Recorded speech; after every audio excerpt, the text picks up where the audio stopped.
So we've already talked about how the trail corridor should provide a fun and safe experience for all trail users. We've also talked about taking care of the plants that we're trimming and limbing while we're doing trail corridor work. In this video, we're going to talk about removing the limbs of the larger trees and shrubs along the corridor, how to do it properly, and what to think about before we make that first cut. The Arizona Trail isn't all cacti and catclaw. More of the trail is actually covered with some version of forest, whether it's oak and juniper or ponderosa and fir. Though the character of vegetation may be different when trimming in the forest, we're still looking at many of the same things we did in the desert. A big factor in determining how and where to do our clearing is who is using the trail. For example, take equestrians. Equestrians don't have a large ability to pull over off to the side of the trail as they're coming through it, so we need to make sure that we have ample width for people to pull off the trail so it's safe. From a height perspective, equestrians want to make sure they can navigate through that trail corridor safely, and they don't want to have to worry about getting their hat knocked off by a limb that's too low to the ground. For mountain bikers, they may be coming at much faster speeds than hikers or equestrians are capable of. We want to make sure that we're thinking about how they use the trail and the speed that they're going to avoid any surprises with oncoming traffic. As nature begins to reclaim our trail corridor, lots of root sprouts, seedlings, and smaller woody plants will be the first thing we need to address. Using the right removal technique will be key to making sure the corridor stays open longer. Pines can be cut flush with the ground without much danger of growing back. However, many plants such as oak and juniper will sprout from the roots, so any growing within the trail should be grubbed out with a digging tool, getting as many of those roots as we can. Don't be afraid to get aggressive. We're sacrificing these plants to preserve the larger landscape. With larger trees, determining which branch needs to be removed and where to make the cut is critical to success. So here we have a juniper limb that's definitely encroaching in our trail corridor. We're going to want to brush it back to make sure that we have that 8-foot wide trail corridor for users, and we want to make sure that we're doing it to maintain the tree's health. Oftentimes I like to hold the saw out in my arm and stretch it out to determine where the edge of our 8-foot wide corridor is. So as you can see, the cut we're going to want to make is right about here. So why don't I make that cut for the time being, and we'll take a look and see what our corridor looks like afterwards. So even though this branch is small, I still want to do my 3-cut method here. I want to make sure that I'm not going to rip the bark back as I'm making that final cut.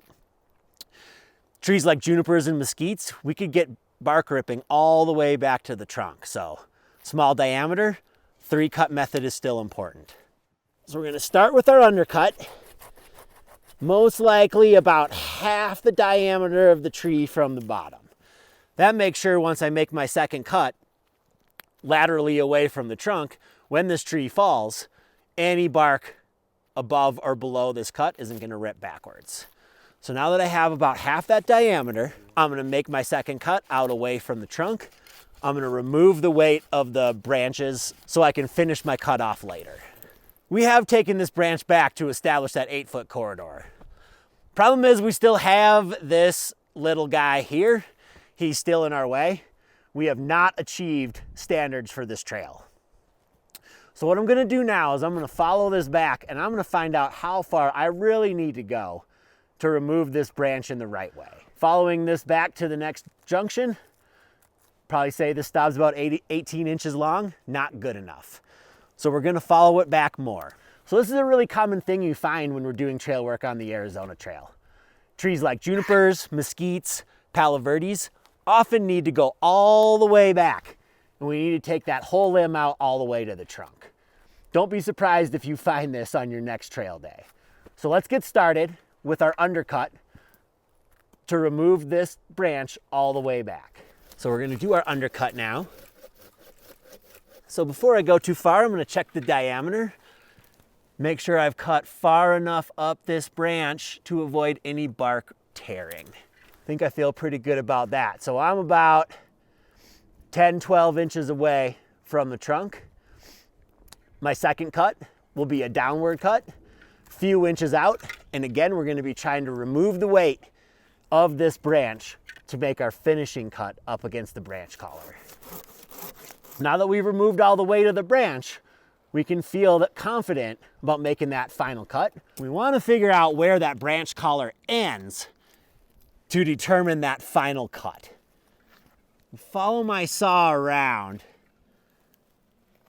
It's gonna be about right there. So what we're left with here is the branch is gone. We've preserved the bark around it, and we've also preserved that branch collar. This tree will now be able to close its wound on its own and protect it for the future. We should always make sure to stash all of our cut vegetation appropriately. Best practices for hiding brush include putting like with like, stashing your branches under trees and shrubs of the same species so they blend in with their surroundings. Make sure all cuttings are on the ground to support decay, and putting the cut ends away from the trail. The goal is for your brushing work not to be noticed, both in how you make your cuts and how you naturalize your work. Take a look at this trail behind me. It's a great example of what we like to see in a well-maintained trail corridor. From a safety perspective, the trees on the uphill side have been limbed back far enough so there's no obstacles, there's no stobs in sight, and we have a clear path for all trail users to make sure they can stay on the trail tread and in our zone of human impact. We also have great sight lines on this trail. We're able to see far enough down the trail to make sure no matter what speed we're traveling, we can slow down and pull over and allow other users to pass on the trail. So no matter how you enjoy the trail, by foot, by pedal, or by equine, making sure we have that 6 to 8 foot wide and 10 foot tall corridor ensures that we're providing the experiences that our trail users seek.